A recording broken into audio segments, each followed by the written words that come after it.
Assalamualaikum warahmatullahi wabarakatuh. Jumpa lagi di channel Raja TV. Raja TV adalah sebuah channel YouTube yang menayangkan video-video bermanfaat yang memberikan inspirasi dan motivasi bagi kita semua agar menjadi lebih sukses dan lebih baik. Karena kami tahu pentingnya inspirasi dan motivasi, yaitu mendorong seseorang untuk mengoptimalkan kemampuannya. Kekuatan di balik inspirasi dan motivasi tidak bisa diremehkan. Kebanyakan orang terinspirasi dan termotivasi karena sesuatu yang terlihat. Oleh karena itu, channel Raja TV dibuat agar sahabat semua bisa melihat sesuatu dan bisa mengambil hikmah dari video-video yang ditampilkan. Saat ini saya bersama seorang sahabat, Bapak Salim Suharis.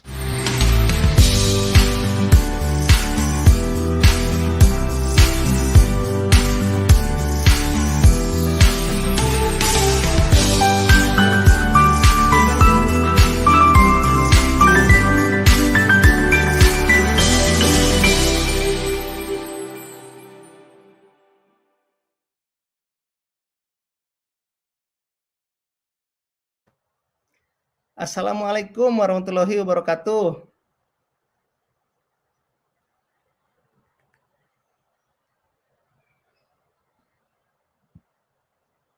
Maaf. Assalamualaikum warahmatullahi wabarakatuh. Waalaikumsalam warahmatullahi wabarakatuh. Kang Tonton, apa kabar? Alhamdulillah. Gimana Coach Salim, apa kabar? Sehat? Alhamdulillah sehat sekali. Sehat dan bahagia kan? Ini posisi sedang di Makassar ya katanya ya? Ya betul, lagi di Makassar. Iya. Ini mungkin penyebarannya cepat, langsung naik penontonnya juga. Oh ya. Coach Salim, ini sekalian Ya. minggu pagi kita ngobrol-ngobrol ya. Kan saya lihat sarapan Kang? Belum? Udah tadi sedikit aja cukup. Kang Salim udah? Coach Salim udah sarapan? Alhamdulillah sudah sarapan. Ini kan situasi pandemi gini kan banyak masalah nih. Yang paling nggak enak yaitu tentang keuangan.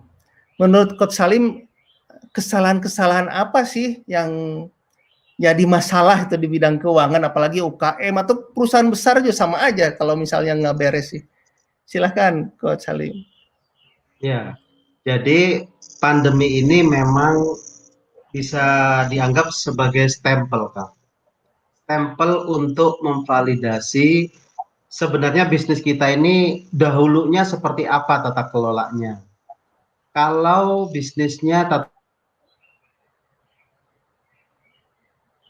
COVID ini terjadi pandemi, maka walaupun sempat terjerembab dalam tren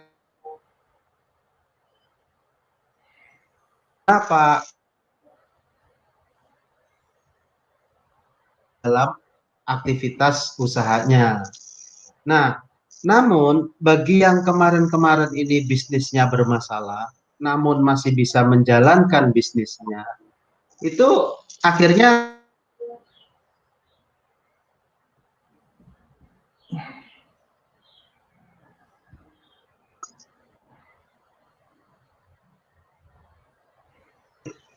lebih susah.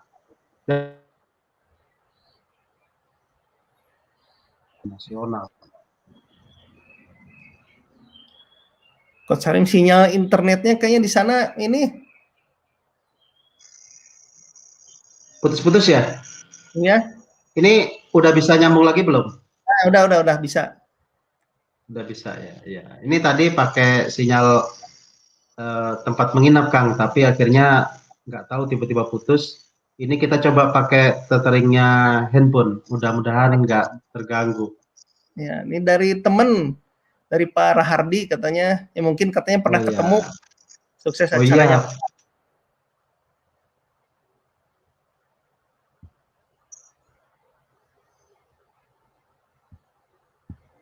mudah-mudahan momentumnya jadi makin melesat lagi bisnisnya. Amin, amin ya. Gimana nih Coach Salim, bisa Ya, diceritakan tentang kesalahan-kesalahan keuangan? ya. Jadi gini Kang, ini bermula dari mindset ya. Mindset di mana bisnis itu selalu diarahkan untuk mencari omset gitu ya.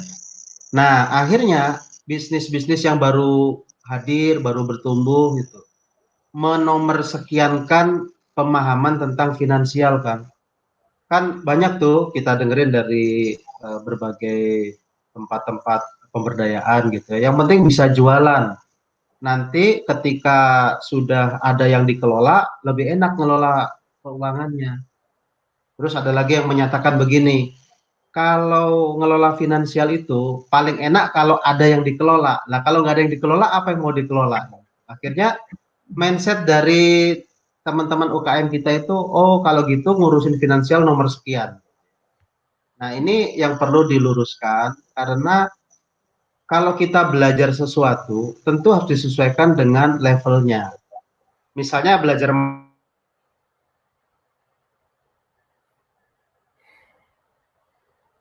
ya masih balita, satu angka,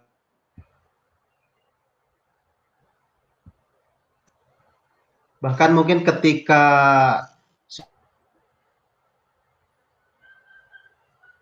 tambah satu berapa. Seperti itu kan. Artinya SD, SMP itu pasti berbeda.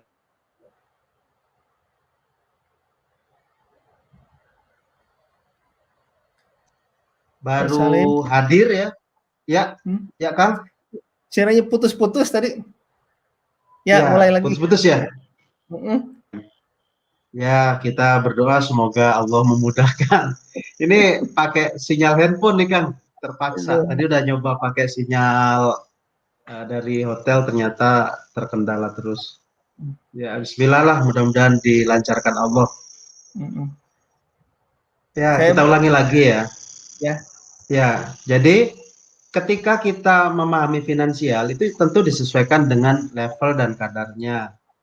Level bisnis baru bertumbuh atau sudah mulai growth ya, itu tentu berbeda dengan bisnis yang baru dibangun, baru dibuat. Pemahaman finansialnya beda. Jadi finansial itu bertingkat dan sangat luas.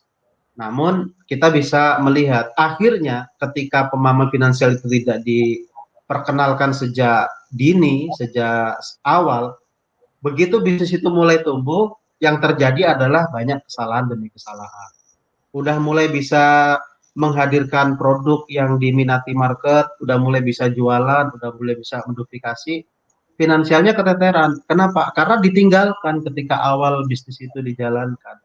Makanya ini Kang Toton juga punya PR nih, mensupport dan mendorong para ya, narasumber lah untuk menyeimbangkan.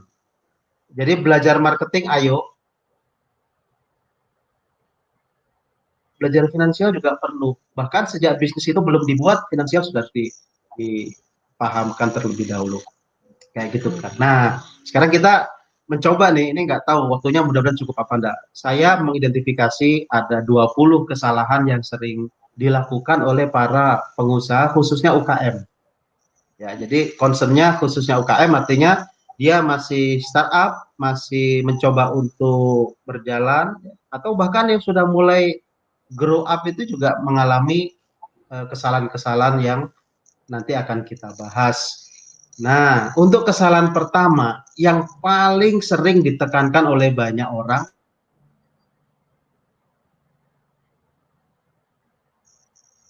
kenapa bisa begitu, Kang? Karena kalau kita baru membangun bisnis ya, itu kan segalanya pakai perangkat pribadi, aset pribadi, kendaraan pribadi, kompornya kompor pribadi kalau bisnisnya kuliner. Gudangnya juga dari ruang,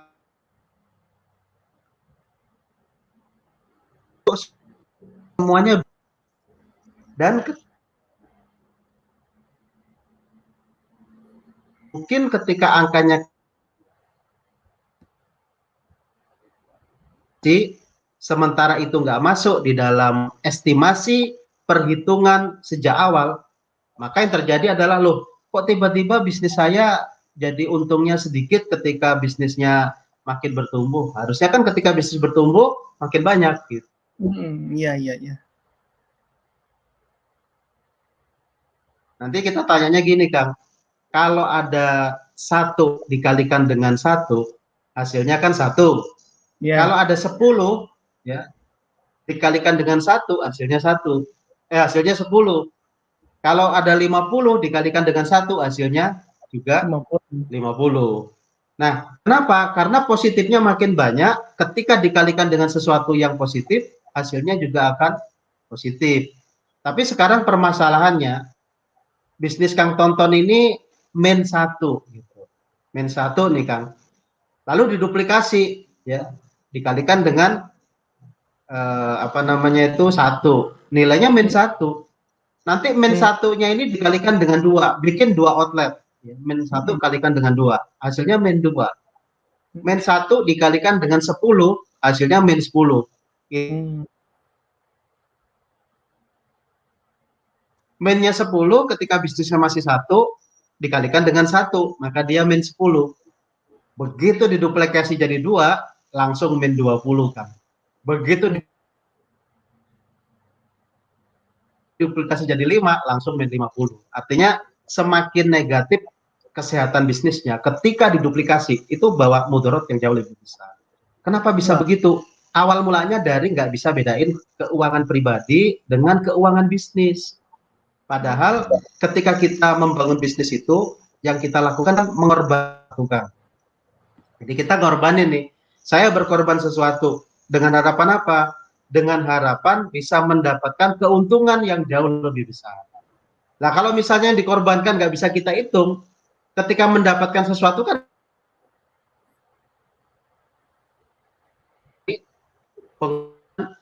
yang sudah kita lakukan. Nah, sampai di sini bisa dilihat ya, Kang, ya, betapa esensialnya ketika kita tidak mampu mengidentifikasi berapa banyak sih yang sudah kita korbankan untuk menjalankan bisnis ini. Gitu. Nah, makanya ini bisnis itu seringkali ketika dijalankan ketidakmampuan memisah ini juga berasal dari ketidakdisiplinan. Nggak disiplin sehingga udahlah tadi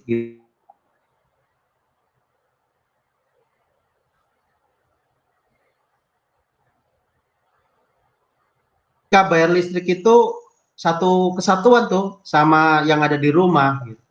Akhirnya bayar listriknya digabung jadi satu, nggak bisa bedain mana listrik operasional di bisnisnya dan mana listrik operasional di rumah tangganya. Kecampur tuh dari kecil-kecilan. Itu LPG-nya itu gabung tuh, Kang. Masak nasi goreng buat suaminya sama masak nasi goreng buat customernya itu kecampur jadi satu. Nah, jadi yang seperti ini minimal bagaimana kalau saya nggak mampu misahin, minimal dimulai dari paham betul. Ada yang salah nih di kita, ini pelan-pelan kita beresin. Sementara kesalahan itu diawali dengan mampu mengidentifikasi kesalahan. Karena kalau nggak diidentifikasi nanti akan keterusan, Kang. Iya, iya, iya, iya. Saya harus bayar listrik untuk operasional, tapi saya belum tahu hitung-hitungannya. Minimal itu nancep dulu di otak kita bahwa ada hitung-hitungan yang belum saya definisikan. Sekarang saya biarin karena bisnisnya masih kecil. Nanti ketika bisnis ini saya tumbuhkan, mindset tadi itu mulai ikutan terlibat. LPG-nya gimana? Nanti transportasinya gimana? Nanti gudangnya gimana? Nah, proporsinya udah mulai kita masukkan gitu.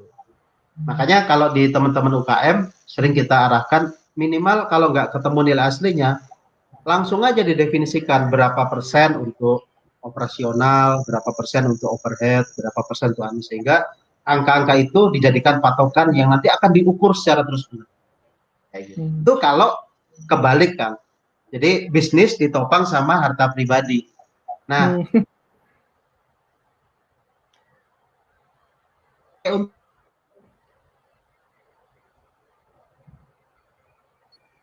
yang sering terjadi yang bersangkutan itu dapat untung, itu duitnya lari kemana tuh? Lari ke perkakas dapur, lari ke apa yang bisa jadi nggak ada kaitannya dengan bisnisnya. Ada juga yang baru jalan bisnisnya, misalnya bisnis kosmetik, duitnya dari penjualan lari kemana? Ke perhiasan, lari ke operasional rumah tangga. Yang mau jajan dari duitnya bisnis. Nah, hal-hal begini nih kan dimulai dari yang kecil bisa bertumbuh. Kalau itu dibiarkan, maka ini akan terbawa terus ketika bisnisnya udah mulai gede gitu ya.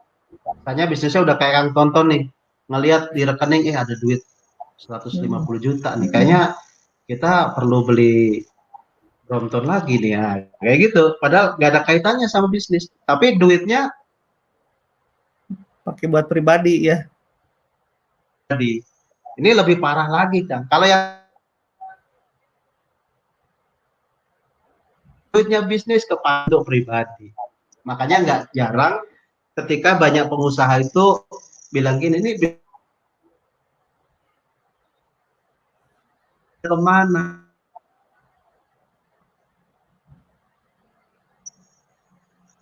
Itu Kang, ini hal-hal yang terkait dengan itu, maka solusinya ya memang belajar dari kenal dulu. Mana yang menjadi.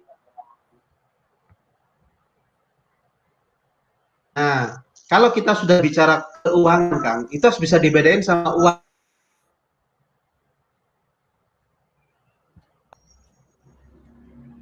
Jadi kalau kita ngomongin tentang keuangan, kalau kita ngomongin tentang uang, ya uang yang kita kenal, kita taruh di rekening dan lain sebagainya. Jadi kalau misalnya keuangan, beda lagi. Keuangan itu adalah segala nilai dengan uang. Berarti aset kita, inventory kita, piutang kita, terus hutang-hutang kita, modal kita itu harus bisa diidentifikasi dengan uang. Dan itulah keuangan. Jadi kalau misalnya nggak punya uang mah susah ngurusin keuangan. Nah ini mindset yang keliru. Karena walaupun uangnya nol, tapi keuangannya kan nggak nol. Ada kendaraan, ada mesin, ada bahan baku, ada hutang, ada piutang. Itu semua ada. Untuk kesalahan yang pertama,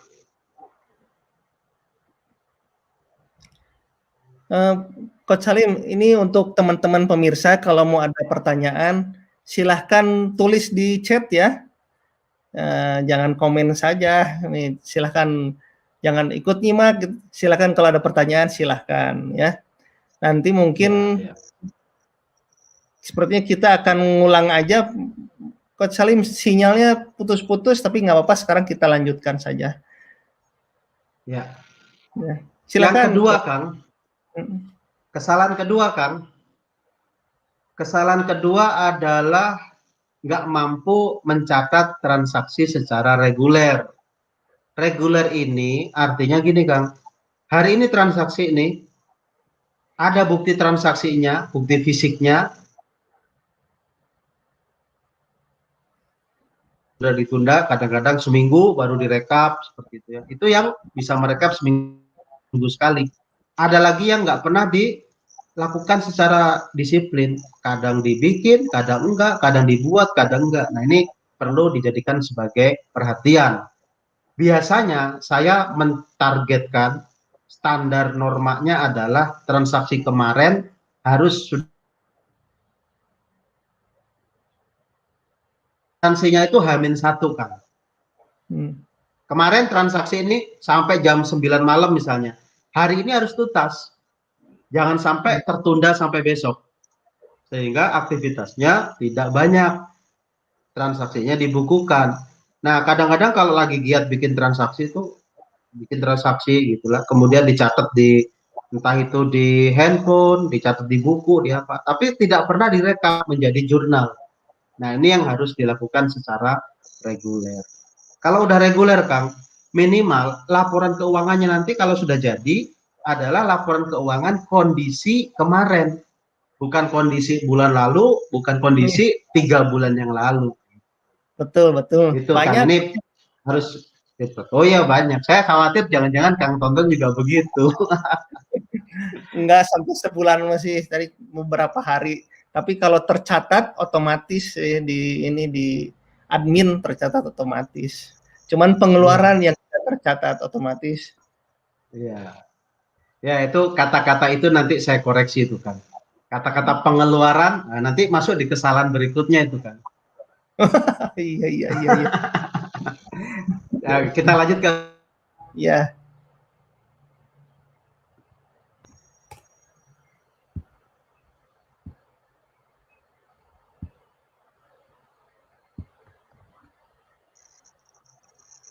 Jadi ini yang tadi Kang Tonton sampaikan kan, ada bayar parkir kayak gitu ya. Terus kemudian ada lagi untuk apalagi sekarang yang sering kali nggak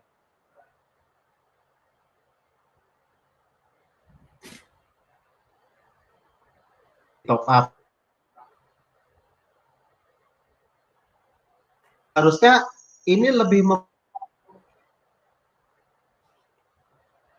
yang bisa dibukukan. Tapi kadang-kadang kita mah kagak mikir, habis isi, habis isi. Nah, ketika etol itu habis isi, kita nggak bisa identifikasi. Pas habis itu kepake buat apa, untuk proyek apa. Nah, kan kita misalnya nih, kayak saya nih, proyek macam-macam ya. Lalu kemudian kepentingan untuk keluar kota juga beda-beda. Kadang ke proyek A, kadang ke proyek B, bahkan kadang ke urusan bisnis A, bisnis B gitu. Nah, yang seperti ini untuk yang hal-hal kecil itu kita kelola sedemikian rupa, lalu kita bagi rata, Kang, sesuai dengan tingkat kompleksitas dari bisnis-bisnis tadi. Sehingga parkir apa segala macam itu kita catat dulu. Nah, saya biasanya nih untuk pengeluaran-pengeluaran yang kecil-kecil tadi ada 2 pendekatan.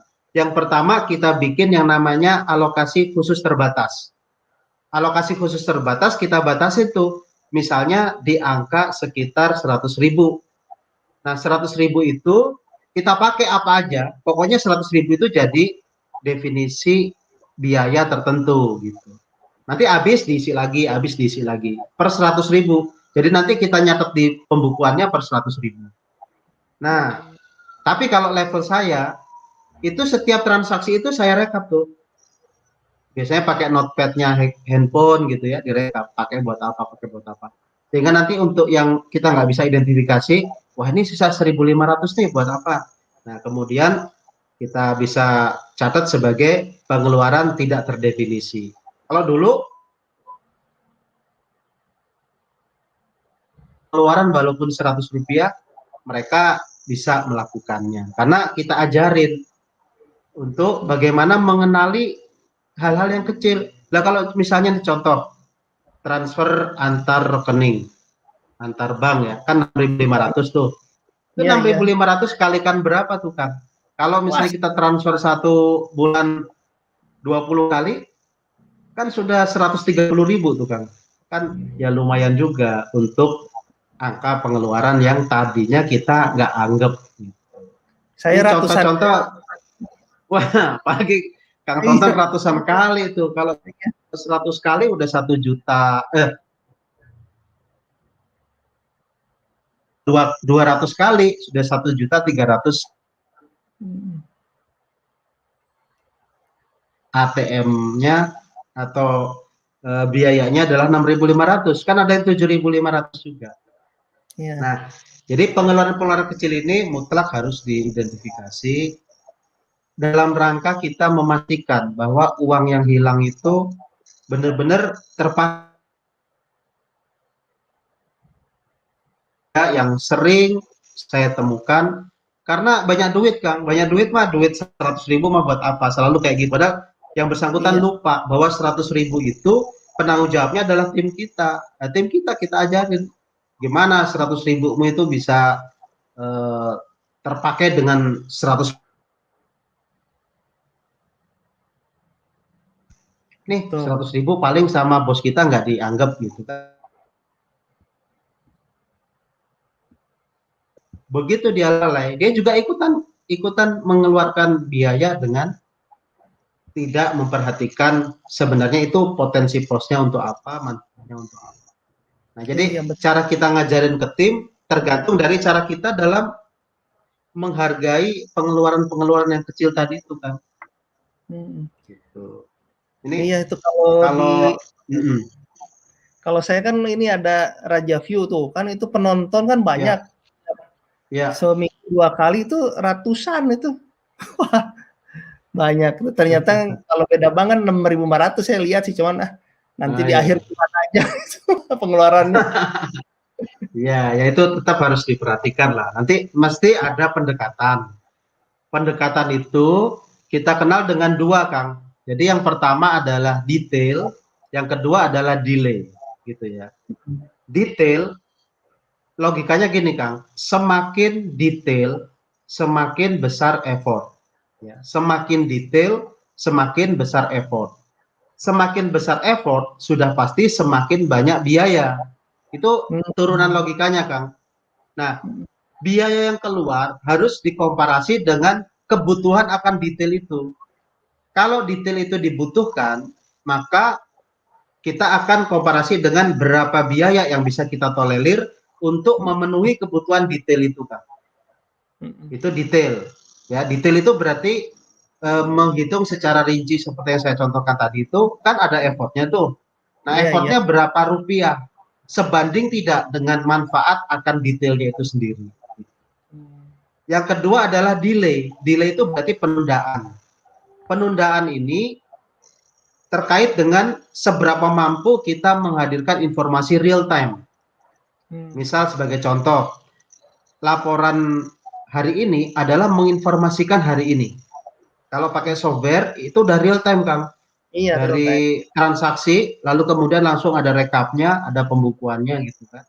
Nah, nanti kita akan bicarakan semakin kita memangkas delay, semakin effort. Semakin effort berarti semakin biaya. Semakin biaya berarti semakin membebani kita. Nah, berapa beban yang kita tolerir untuk mengizinkan real time itu bisa terwujud dan apa Mhm. manfaat dari real time itu. Kalau Mhm. nggak ada manfaatnya sama sekali, kita pangkas tuh biaya untuk real time. Udahlah, delay nggak apa-apa, toh manfaatnya juga nggak terlalu signifikan. Nah, Mhm. seperti itu Kang, cara kita di dalam mendefinisikan kebermanfaatan dari sesuatu. Oh, iya, iya. Gitu. Jadi bukan berarti, wah sekarang harus real time, biaya dikeluarin untuk real time, tapi kita nggak tahu manfaat real time buat apa. Betul. Laporan juga nggak pernah dievaluasi gitu kan. Nah, Kalau jadi ini kan cerita. harus real time ya, Pak. Nah, jadi gini Kang, ini ada logika lagi nih. Saya tanya nih ke Kang Tonton, nyatetin transaksi itu ada manfaatnya nggak? Oh, ada. Kalau kalau saya nggak ada, Kang. Transaksi kan otomatis Iya, itu, otomatis real iya, time. iya, Mhm.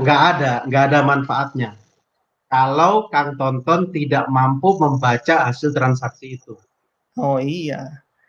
Jadi ngapain capek-capek nyatet kalau nggak dibaca gitu kan. Mhm. Nah, sekarang nyatet membaca laporan keuangan kan bisa tuh. Mhm. Bisa baca, tapi kita nggak bisa analisa. Itu juga nggak ada gunanya, Kang. Jadi Kang Mmm. Tonton dikasih laporan nih ya. Ini laporan, terus kemudian, wah udah bisa dibaca angkanya sekian. Terus apa yang terjadi dengan angka ini kagak paham. Nah itu juga nggak ada gunanya. Mhm. Nah, bisa analisa, tapi nggak bisa dijadikan referensi untuk membuat keputusan. Kang Tonton nih misalnya nih, oh ini ternyata bisnis saya lagi begini nih, inventory saya lagi begini nih. hutang piutangnya lagi begini nih, gitu kan? Tren penjualannya begini nih, bisa analisa. Solvabilitasnya begini, probabilitasnya begini, lalu kok probabilitas apa? Eh, apa namanya itu liabilitasnya begini ya.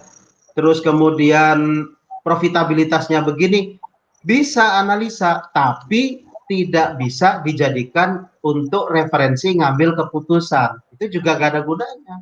Ngapain analisa kalau nggak dipakai untuk keputusan? Keputusan balik lagi pakai insting, keputusan pakai asumsi, pakai perkiraan. Terus buat apa kita bisa analisa laporan keuangan? Kayak Padahal gitu. data udah ada ya. Udah ada, udah bisa dianalisa, udah ngerti cara analisa. Tapi begitu ngambil keputusan, balik deui gitu kan. Kembali ke asal bikin keputusan. Padahal keputusan ini harus based on data. Datanya dari mana? Ya data dari proses sistem keuangan yang sudah berlangsung. Nah, gitu kan. Lanjut ya. Ya, lanjut. Oke, sekarang kesalahan yang keempat adalah salah memetakan biaya. Nah, salah memetakan biaya ini gini, Kang. Biaya itu kan bisa dikelompokkan dalam berbagai pos-pos yang kita harus definisikan. Nah, kalau kita bicara biaya, itu sebenarnya kita bicara definisi inti dari biaya. Coba sekarang saya uji nih, Kang Tonton. Biaya itu apa sih, Kang? Kalau biaya sama dengan pengeluaran sih, saya sih. Ya, Bisa itu. bisa pengeluaran. Jadi gini, biaya itu pengorbanan, Kang. Biaya Oh, itu pengorbanan. Kita berkorban. Kita berkorban. Nah, pengorbanan itu ada yang berorientasi untuk aktivitas jangka pendek, ada yang berorientasi untuk aktivitas jangka panjang. Ketika kita buka bisnis, kan kita menghadirkan modal itu, Kang. Iya, iya. Nah, modal itu pengorbanan, Kang. Berarti modal itu adalah biaya yang harus disiapkan untuk mendapatkan sesuatu yang diinginkan. Apa itu? Keuntungan di masa yang akan datang. Oleh karena itu, ketika itu dihadirkan, maka dia dikonversi menjadi dua kelompok.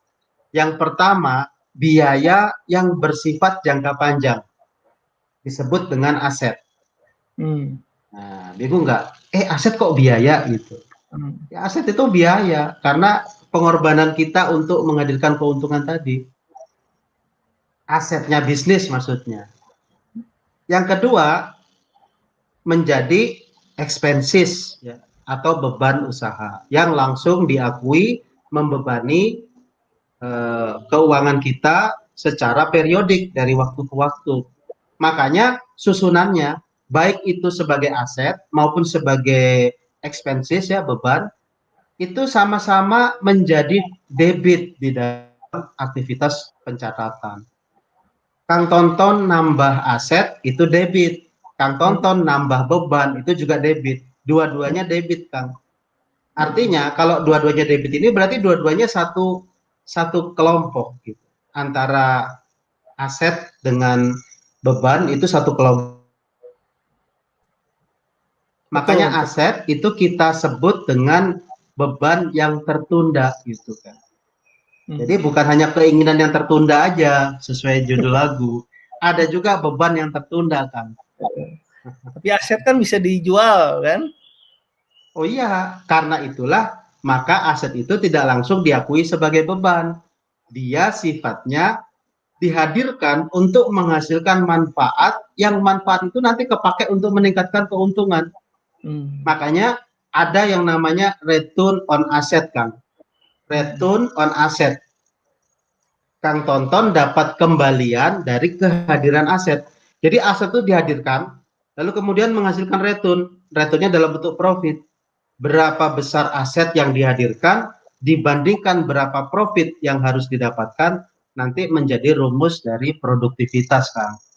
Return on asset atau biasa kita sebut ROA ya, itu rumus dari produktivitas usaha atau bisnis itu sendiri. Gitu. Nah, di aset ini nanti ada yang berpindah ke beban. Contoh, duit. Kang Tonton punya duit nih, duit itu nanti perlahan namun pasti berpindah ke beban. Dia masuk ke operasional, masuk ke aktivitas biaya gaji pegawai, kayak gitu-gitu kan. Jadi kalau misalnya aset saya taruh di atas, beban saya taruh di bawah, gini ya, ini tuh lama-lama dihabisin pindah ke bawah dia kan. Inventory misalnya ya, inventory lama-lama dia pindah ke bawah, dipakai untuk bahan baku operasional gitu ya. Jadi masuk HPP. Tadinya di persediaan, turun dia ke bawah jadi HPP. Nah, prosesnya ketika ini terjadi ya, maka ada aktivitas laba rugi yang muncul dari aset ke beban ini sendiri. Kayak gitu. Belum lagi nanti inventory yang hilang kebuang karena adanya kebocoran, adanya pemborosan, adanya kerusakan gitu. Itu yang menyebabkan dia menjadi beban lain selain yang termanfaatkan untuk proses produksi. Gitu. Contoh lagi, misalnya Kang Tonton sewa gudang. Sewa gudang ini kan dia statusnya masih jadi aset, Kang. Karena sewa gudangnya 2 tahun. Sementara kebermanfaatannya yang 2 tahun itu baru dinikmatin 1 bulan. Maka yang menjadi biaya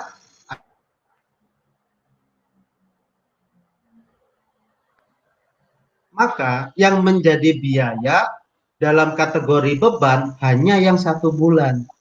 Loh, bagaimana dengan yang 23 bulan itu masih jadi aset, Kang. Maka disebut dengan iya masih nanti pemanfaatannya. Maka disebut dengan beban yang sudah dibayar di muka. Karena dia sudah dibayar di muka, udah ngurangin duit tuh. Tapi belum diakui sebagai biaya yang masuk di dalam laporan laba rugi. Seperti itu, Kang. Contoh lagi, misalnya Kang Tonton setup bisnis ya, buka outlet, nyiapin setting inventor, setting interior, setting fasadnya, terus kemudian harus renov sana sini. Nah, ketika selesai, angka yang muncul katakanlah senilai 48 juta, gitu kan. Nah, 48 juta itu kan nggak bisa diklaim sebagai beban yang terjadi di bulan itu. Kenapa? Karena setelah jadi inventorinya, setelah jadi interiornya, setelah fasadnya berhasil dibuat, kemudian untuk renovasinya juga sudah berhasil dihadirkan, itu dirasakan manfaatnya tuh sampai 2 tahun, 3 tahun yang akan datang. Bisa dibayangkan ya maksudnya ya. Bisa. Nah, hal-hal yang ini sering terjadi. Jadi memasukkan pos-pos itu juga perlu pemahaman dan pengertian. Maka yang terjadi adalah kadang-kadang kita masukin aja keliru gitu lah. Kalau masukin keliru kan nanti analisanya juga jadi keliru. Iya, jadi rugi kan 2 tahun untung sebulan langsung dikurangi biaya 2 tahun ya. Iya, ya udah tangkep tuh logikanya. Bisnis jualan ya, omset untuk sebulan langsung dipangkas dengan beban yang harusnya bernilai 1 tahun. Kira-kira kayak gitu pemahaman secara sederhananya. Begitu Kang Tonton. Ini Coach Salim ini sepertinya pada terpesona nih, cuman komen-komen doang, nggak ada pertanyaan nih. Ya udah Kang Tonton yang tanya kalau kayak gitu.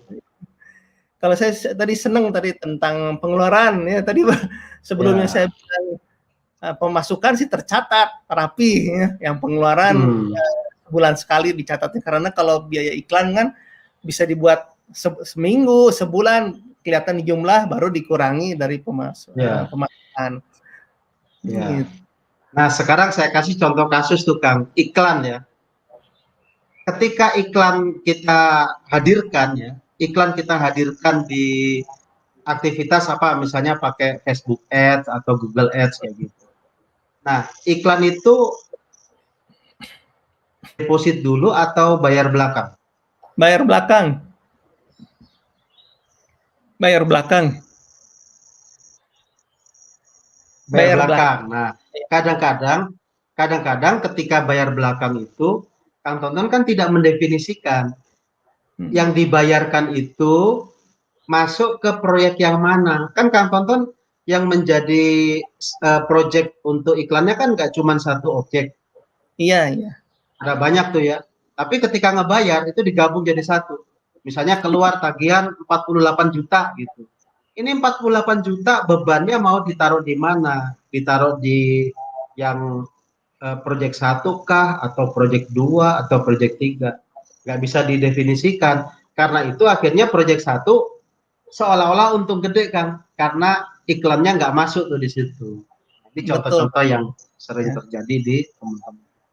Yang paling sulit ya, tiba-tiba Google nagih yang 10%. Tiap bulan, tiba-tiba tagihan 10% ngambil dari kartu kredit. Aduh, itu yang tiba di luar perhitungan.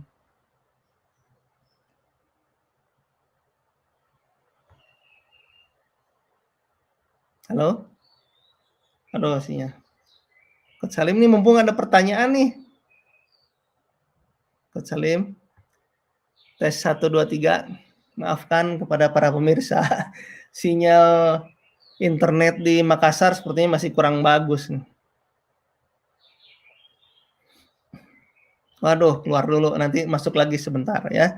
Jadi Coach Salim Suharis ini seorang spesialis keuangan ya, keuangan dan bisnis. Jadi bisa mengatur, merapikan keuangan, dan seorang engineer software juga ternyata. Jadi banyak proyek-proyek keuangan diprogramkan, dilakukan oleh Coach Salim. Nanti Coach Salim mungkin cerita tentang bisnisnya.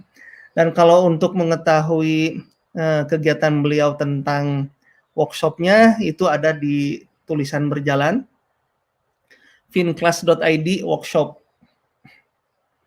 Ya. Ya, sinyal ini ya Abi Darwis, betul sinyal di Makassarnya kurang bagus ini. Tadi suara yang putus-putus, mungkin harus diulang yang ini sih. Kita tunggu masuk lagi dari Coach Salim, mudah-mudahan bisa segera masuk. Ini ada pertanyaan, ada 2 pertanyaan. Kita tunggu. Mungkin harus diperbaiki itu jalur internet di Makassar. Makassar padahal udah kota besar ya di sana. Kita tunggu, mungkin sedang login.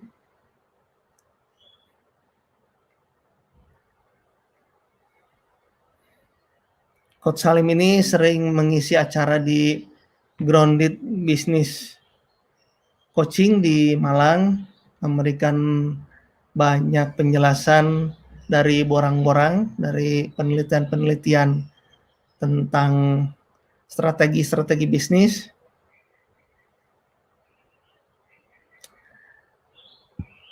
Wah, ini harus terbang dulu ke Surabaya, betul katanya. Ini aduh, kita tunggu, mudah-mudahan bisa masuk lagi. Nah, ini masuk lagi. Aduh. Itu kayaknya. Coach Salim, ini ada pertanyaan. Mumpung dilanjutkan dari Lina Kartika Sari. Coach Salim, apa perlu karyawan bagian keuangan untuk bisnis UKM? Ya, jawabannya sederhana, Kang. Jawabannya adalah berapa budget yang memang dialokasikan untuk masing-masing divisi di bisnis kita. Sebagai contoh nih, misalnya budget untuk karyawan di seluruh divisi ya, bahkan termasuk para manajernya, itu katakanlah 20% dari omset. Misalnya gitu ya, Kang ya. Nah, 20% dari omset, katakanlah omsetnya misalnya 1 bulan itu 100 juta, misal, baru tumbuh nih bisnisnya. Berarti kapasitas maksimal untuk karyawan adalah 20 juta. Nah, 20 juta itu dibagi aja dengan karyawan yang tersedia. Ternyata masih ada sisa 500.000, Kang. Misal nih. Nah, ya udah 500.000 itu dipakai buat bayar karyawan bagian keuangan. Nah, kalau misalnya karyawan bagian keuangan kagak ada yang mau dibayar pakai duit 500.000, ya udah kita sendiri yang jadi karyawan bagian keuangan. Bayarlah dirinya kita sendiri 500.000 kan. Ya karena bisnisnya masih kecil ya otomatis dikelola sendiri, diatur sendiri. Kalau nggak bisa, ya itu bisa di outsource juga, di outsource ke, kan banyak tuh sekarang outsource yang bagian mencatatkan transaksi gitu ya. Itu ada yang 500.000 per bulan, ada yang 200.000 per bulan, ada yang 1 juta per bulan, tergantung dari akad yang dibangun. Nah, kalau seperti itu berarti budgetnya udah kita tentukan tuh untuk budget tata kelola keuangan tuh berapa rupiah. Betul. Kalau Jadi bisa kepikiran saja misalnya saya meng-hire satu orang keuangan ya, misalnya 3 juta. 3 juta dia membawahi ngurus berapa karyawan misalnya 10. Berarti kan 300.000 per orang untuk ngurus keuangan tiap orang gitu ya. Iya, harus kayak gitu. Nah, Ada kalau misalnya ya, ini kan kita bikin struktur nih, ada marketing, ada apa? Ada produksi, ada human resource management, ada finance, ada operation. Kalau misalnya ini ada budget tinggal 500.000 nih, enaknya kita kerjain sendiri, kayaknya kita udah capek banget ngurusin rencana ini, rencana itu. Ada nih orang human resource management kayaknya masih bisa agak nganggur nih. Udah tanyain, nah kamu selain ngurusin tentang SDM, masih bisa nggak ngurusin tentang duit? Udah deh ngerangkep, jadi human resource and finance gitu kan. Kan banyak tuh biasanya human resource, legal, and finance division. Nah, ini tiga-tiganya ini bisa di handle dalam satu divisi. Yang ditanggung, yang dikerjakan ya bukan cuman nyatetin pertumbuhan karyawan, tapi juga gajinya karyawan juga iya gitu. Terus kemudian urusan biaya-biaya operasional yang dihandle juga iya, bahkan laporan keuangannya dia yang kerjakan sekarang. Saya di kantor itu Kang, ada beberapa, kan sering tuh ada tim yang dikirim ke saya untuk belajar 1-2 jam di situ. Itu nggak cuma orang finance Kang, ada yang orang HRD, ada yang orang operation gitu belajar. Kenapa? Merangkap mereka karena duit yang dialokasikan perusahaan belum cukup untuk meng-hire satu orang. Nah, kalau satu orang biayanya misalnya 3 juta, sementara budgetnya tinggal 500.000, kan nggak mau dia gitu. Nah, makanya kadang-kadang kita bisa atur tuh gimana caranya budget 500.000 itu bisa digunakan untuk memenuhi fungsi yang tadi ditanyakan. Betul. Nah ini ada selanjutnya, Coach. Apa ada aplikasi khusus untuk mencatat pengeluaran dan pemasukan? Oh ya banyak banget. Di internet yang gratis banyak, yang berbayar banyak. Pakai aplikasi software ada gitu ya. Karena nggak kita endorse ya, nggak usah kita sebutin namanya gitu. Tapi kalau misalnya mau nanti kita bisa pakai ini nih, pakai spreadsheet, bisa pakai Excel atau pakai Google Sheet ya. Itu bisa dijadikan sebagai PPPK kan. P3K ya. P3K bisa ngerti artinya nggak Kang? Apa tuh?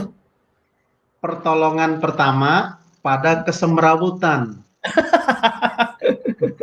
Itu pakai Google Sheet. Jadi Google Sheet itu bagusnya gini, karena dibikin manual ya, maka tim yang mengerjakan itu jadi paham logika. Kok bisa angkanya keluar begini? Oh, dari sini rumusnya begini kayak gitu kan. Nah, karena dia paham logika, dalam bekerja pun logika itu kepake terus. Tapi kalau yang udah pakai software, mereka kagak tahu kan. Itu kok tiba-tiba keluar segini, gimana tuh ceritanya? Taunya beres saja. Nah, itu kelemahan kalau pakai software begitu, kalau SDM-nya logikanya tidak dibangun terlebih dahulu. Tapi tergantung kondisinya mengharuskan seperti apa. Tidak harus pakai software, tidak harus pakai spreadsheet, tergantung bagaimana mereka melihat dan kebutuhan. Jadi ya kayak orang sakit lah kan obatnya juga nggak melulu harus Panadol gitu. Maaf, ada merek yang tersebut. Jadi kan nggak harus dengan apa tuh buat sakit kepala itu? Iya itu deh. Paracetamol. Nah, paracetamol gitu kan. Paracetamol merek A kan nggak harus kayak gitu. Nah kalau misalnya dia sakitnya karena faktor apa kan harus diamati dulu. Jadi solusi selalu menyesuaikan dengan permasalahan yang dihadapi. Betul. Gitu. Coach Salim ternyata Ya. tidak terasa sudah 1 ya. jam 4 menit. Gitu. Iya nih. Padahal baru 4 nih Kang, masih kurang 16. Kalau misalnya untuk tahu selanjutnya gimana Coach Fasmi? Coach Salim. Ya sebenarnya banyak cara ya. Bisa juga ikutan di Facebook saya juga ada, itu sering tuh diskusi tentang banyak hal. Di YouTube saya juga bikin channel, yang channel itu bisa diikutin ya. Channelnya Salim Suharis kalau di searching di YouTube. Bisa juga di Telegram Kang, saya ada Telegram. Bisa juga kita juga ada workshop tuh Kang, workshop di finclass.id/workshop. Nah itu di running text-nya kan udah disebutin tuh. Nah itu bisa diikutin. Kegiatannya memang offline Kang, karena kalau online saya udah sering adakan, tapi kurang maksimal. Maka kita walaupun di musim pandemi ya, kita beranikan diri untuk mengadakan kegiatan offline, tapi tetap menjaga protokol kesehatan. Jadi tetap kita mengikuti apa yang sudah pemerintah anjurkan. Nah, kalau mau itu nanti bisa masuk ke link yang sudah ada di running text. Insya Allah tanggal 26 Juli, Kang, bulan depan. Di Jogja, Kang. Jadi di Jogja.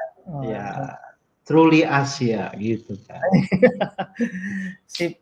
Nah, Coach Salim, untuk teman-teman pemirsa, minta closing statement nih tentang keuangan UKM, karena banyak yang nontonnya mungkin UKM. Gimana closing statement dari Coach Salim? Ya, oke. Jadi, setiap bisnis itu membutuhkan seorang leader yang mampu mengambil keputusan. Dan setiap keputusan yang diadakan, yang dipilih, yang dihadirkan di bisnis apapun, pasti merupakan keputusan finansial. Bisa dibayangkan kalau kita memiliki logika yang terbatas untuk tata kelola finansial, maka keputusan kita seringkali bertentangan dengan logika finansial itu sendiri. Dan ini mungkin dalam jangka pendek bisa dilakukan, tapi ketika menghadapi problem, menghadapi permasalahan, menghadapi situasi yang tidak kita harapkan, maka seringkali bisnis kita tidak mampu untuk menopang. Persis seperti ketika tubuh kita sakit, kita tidak merasakan sakit itu, tidak mengidentifikasi sakit itu, begitu diberi kondisi yang tidak mampu kita cover, langsung ngamar di rumah sakit. Semoga ini nggak terjadi pada kita, teman-teman kita sesama pengusaha, khususnya yang masih berjuang untuk bertumbuh. Pahami finansial sesuai dengan level kebutuhan, jangan sampai mengabaikan, jangan sampai menomorduakan, karena Anda jualan pun butuh logika finansial secara mendalam. Itu yang bisa saya sampaikan, Kang Tonton. Mudah-mudahan bermanfaat untuk teman-teman kita semua, dan mudah-mudahan bisa meningkatkan bisnis mereka secara signifikan. Terima kasih Coach Salim, ini ilmu yang bermanfaat buat saya dan buat teman-teman pemirsa Raja TV tentang ilmu keuangan, karena yakin banyak kesalahan yang dilakukan secara tidak sengaja. Yakin ini banyak yang tidak apalagi tidak tahu, itu lebih parah lagi. Terima kasih sebesar-besarnya Pak Coach Salim. Sama-sama. Bisa lancar workshopnya. Ya. Wassalamualaikum warahmatullahi wabarakatuh. Waalaikumsalam warahmatullahi wabarakatuh.